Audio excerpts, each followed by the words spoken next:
Hi, it's Bissong. Man, spiritual alignment, mental image. This is what I always tell people about. Anytime I have a discussion with anybody, I discover again and again that the hardest thing to be is to be yourself. Because it is more fascinating to be something else that has already been, accepted by the community around you, the society around you. Things that have been recommended for you.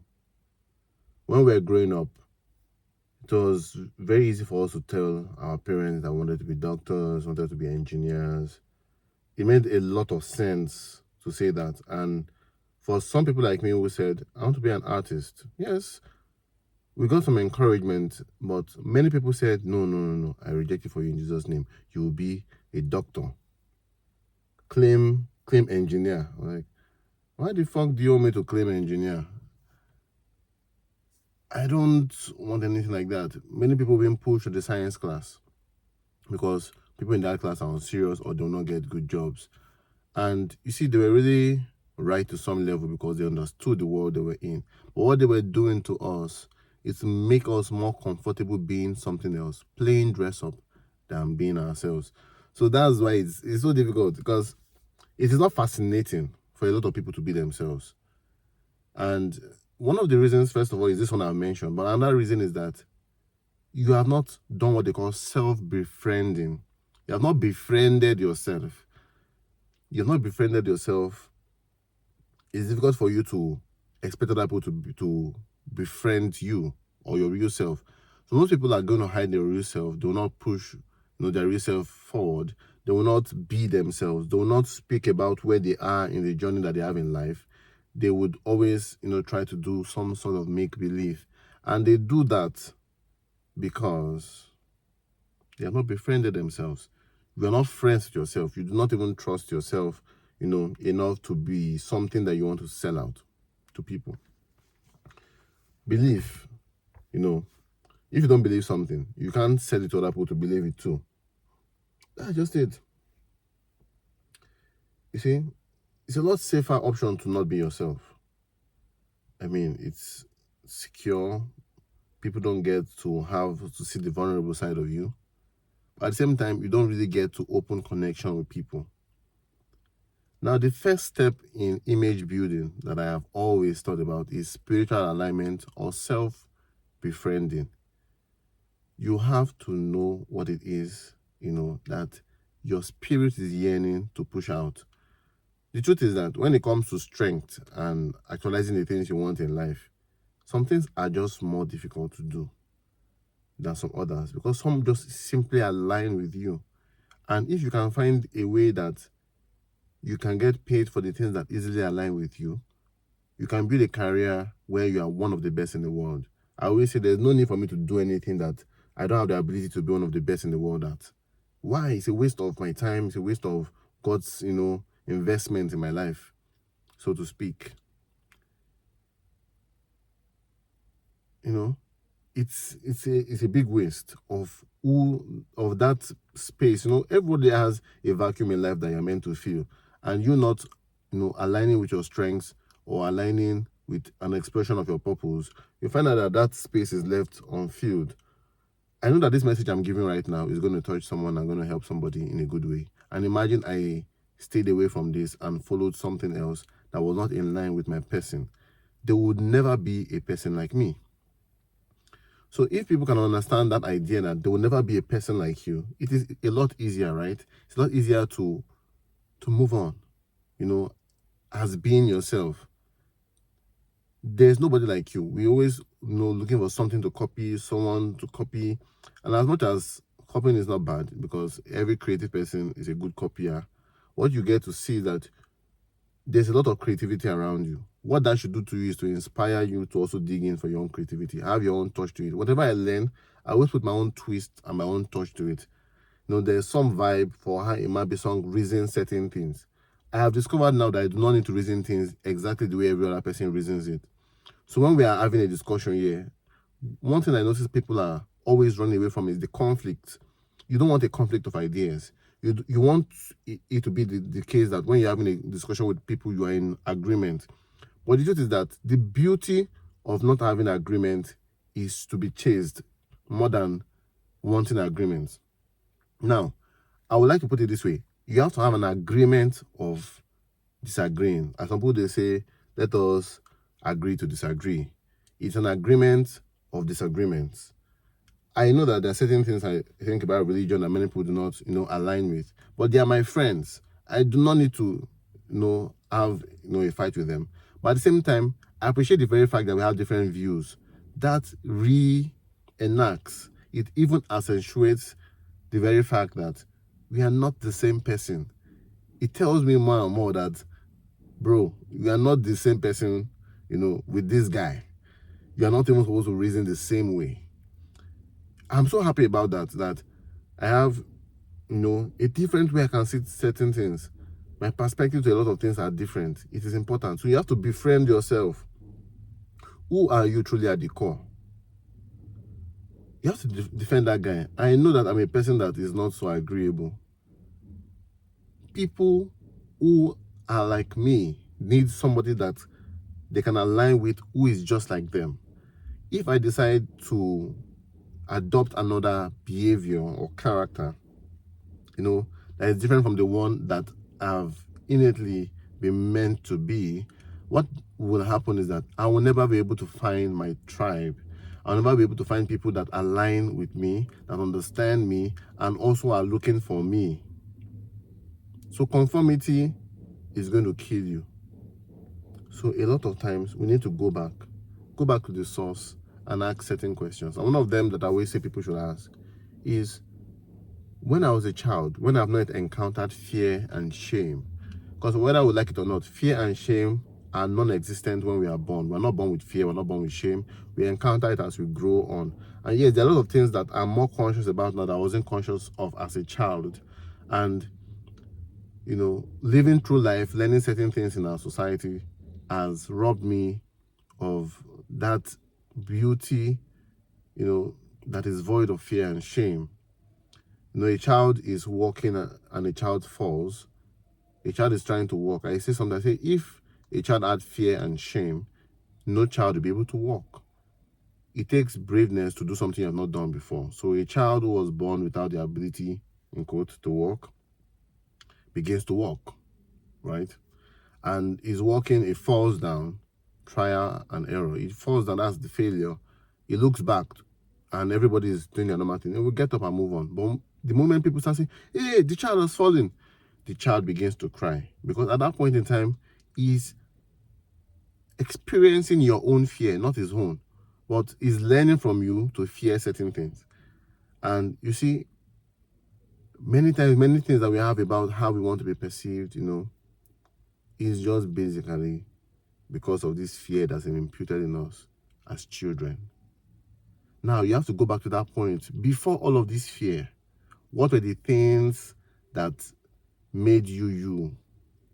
What were the things that you naturally wanted to do that people found so difficult to do, but they just knew that you are the one who would do it? It was just so easy for you to do, but maybe more difficult for other people to do, but it was just your thing to do. I think when many people go back to this, they are able to understand themselves in the unadulterated form. And once they understand themselves in the unadulterated form, they can very much more understand the kind of spirit that they have, the kind of spirit that is yearning for expression. And I always say it, purpose is not a job, it is not a work you do, it is simply an avenue for the expression of your purpose. Your purpose can be expressed in different ways. If your purpose is to enlighten the world and to bring life to the world, one way or the other, and you have seen that every way in everything that you have done as a child was you trying to do that, you trying to express this self, you will find out that you are a natural at that, right?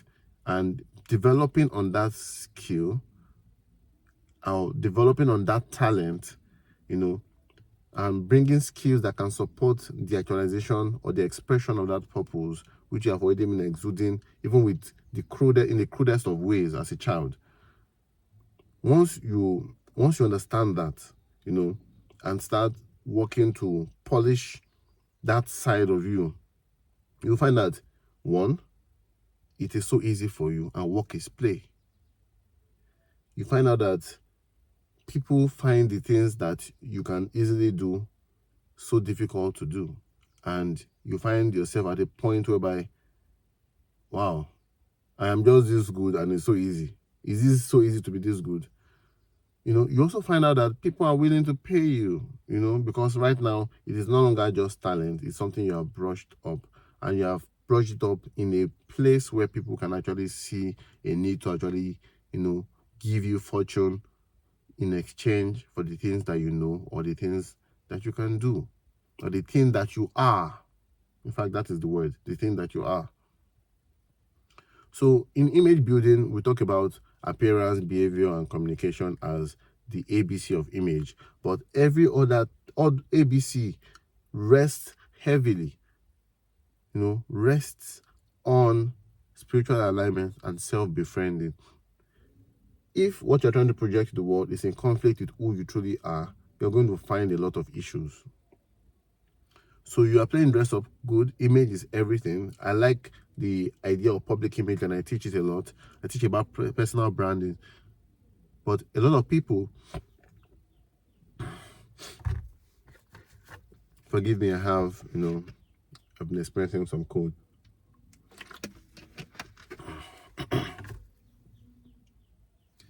A lot of people are in conflict with who they really are. So you can see an empty expression. They really cannot find people who give them the court-like following or the court-like alignment. For example, if you are building a following or anything you are doing, you are seeing that you are attracting the wrong people, and you have to make believe every time. It is not smooth and seamless for you. There's some things that are just easy for me. When it comes to talking, oh, this is my thing. I don't think I want to do what I want to do in any other way. Everything that's going to give me an avenue to speak, an avenue to, give transformational speech, and that's going to give me an avenue to work with people about sharing my knowledge and teaching them, is a career path I'm supposed to explore. I cannot explore any career path that diminishes this part of me, because I would never be alive. So whatever brand I'm going to build, whatever I'm going to build, has to rest heavily on the fact that I've always been a teacher since when I was a small boy. I've always been this person, the person who was outspoken. I've always been a disagreeable person. I always disagreed with a lot of people's opinions, and always, I was not the person aligned with the mainstream thing. I've always been the guy who could express himself. I've always been the guy who would go, I told you one time, I don't know what I was talking to, I'll go to my mother's school and start teaching them writing on the board. That was me. That was myself expressing its unadulterated self. So anything I want to do now, working on my appearance, working on my behavior, my communication, all of these things have to be to serve the identity that pushes who I am out the most. Any identity that does not align with the truth I have found for myself, the truth that is unadulterated and defined by society or the world's interaction. Anytime I rest on pure truth and I build an identity around that, it is just so seamless. And that's why you see some people doing something, you feel like, these people, they're just fitted for this job. You feel like you are born for this thing. It's not like they have not worked on building themselves, but it aligns with their strengths, right? It aligns with the things that they are naturally inclined to. You see some other people try, you're like, nah, this one is not there. Nah. Some people you can almost tell. You look at this person, this one will be a good this one will be a good that.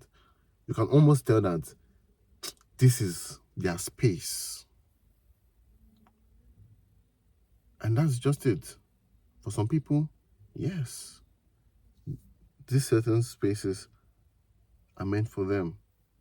And you can only get this through spiritual alignment. I have a course, a small image course. I was going to make an image guide, a book, a free guide. But then I found that, okay, why don't I give this, for free? I mean, not as a book now, as a video series.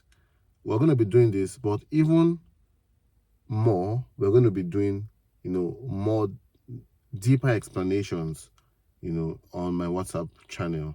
So I'm building a WhatsApp community, where I'll be teaching image, relationship, lifestyle, and all of that. And basically sharing my thoughts about the things I discover in the world. Because I'm a seeker of truth. So as I discover those things, I'll be sharing them. So if you're interested in getting the free guide, the free image guide, I was going to make it a masculinity image guide, but I think it's beyond that. These are concepts that everybody, both men and women, can use.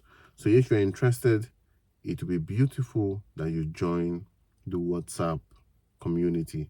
And I'm going to be putting a link that you can easily, copy and run and come to the WhatsApp community. So that's what I'm going to be doing. And those who are interested, I'd like to see you there. I'm going to be talking more, about image, and everything I know about image would be exclusively to those who have joined the Wisen Men or the Bissong, WhatsApp community, the Bissong channel. All right. So I want you to go back again and start befriending yourself. Stop being ashamed of what you really are.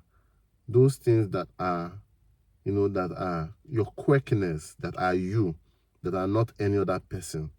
Those things are the things you need to start embracing. You need to start embracing them with no fear, just like when you're a child. You need to start embracing them, and you need to start polishing them to shine more. Let people that are like you see you. You see? Find a space where you are fulfilling the innermost yearnings of your spirit. And it's going to be so easy for you. And the more, even when you encounter challenges, it is easier to go through challenges doing something that is aligned with your spirit than to go through challenges and doing something that is really at war with your spirit. So that's what's up. Stay rising.